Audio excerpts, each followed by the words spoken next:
Have you ever felt like you're running a race, but you're also the one putting hurdles in your own way? For the longest time, that was me. I had dreams, I had goals, but the biggest obstacle standing in my way was unto lack of opportunity or a lack of skill. It was the person staring back at me in the mirror. I was my own worst enemy. It's a tough pill to swallow, but realizing this was the first step toward reclaiming my life. For years, I was the master of self-sabotage. I'd procrastinate on important projects until the last minute, convinced I worked better under pressure, when in reality, I was just terrified of not being perfect. I detoxed myself out of applying for a job or starting a new hobby because the voice in my head would whisper, "You're not good enough. You're going to fail. Why even bother?" This inner critic was relentless. It was an expert at finding my deepest insecurities and turning them into facts. I remember one specific moment. I had a chance to present a project I was passionate about to a group of influential people. This was it, the big break I'd been waiting for. But the week leading up to it, I was a wreck. I stayed up all night, not preparing, but worrying. I rewrote my speech a dozen times, each version sounding worse than the last. I convinced myself that everyone in that room would see right through me, that they'd see a fraud. The morning of the presentation, I almost called in sick. I was literally making myself ill with anxiety, all because I couldn't get out of my own head. That day, something had to change. I was so tired of being my own bully. I realized that this voice, this enemy within, wasn't some external force.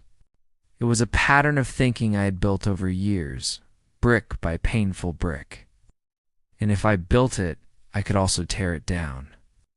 The first thing I did was to start talking back to that negative voice. When it said, "You can't do this," I'd respond out loud.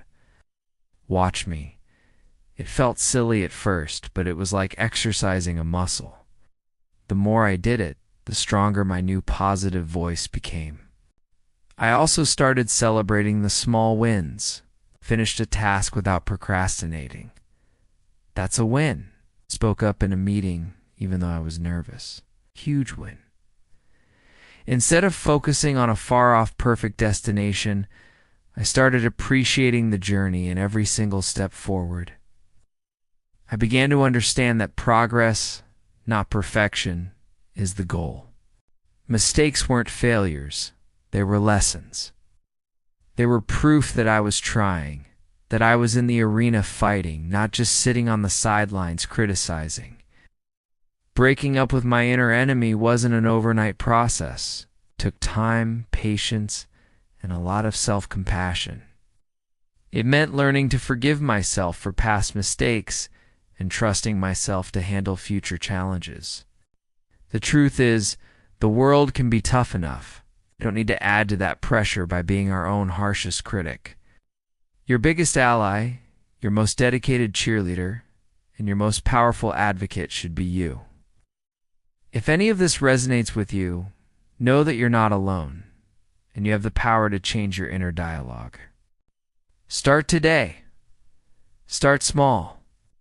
Challenge one negative thought. Celebrate one small victory. Be a little kinder to yourself. You are not your mistakes. You are not your fears. You are a work in progress.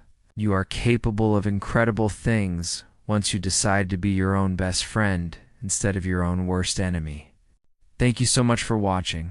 If this video helped you in any way, please give it a thumbs up and hit that subscribe button for more content. I'd love to hear about your journey in the comments below. Take care, and remember to be kind to yourself.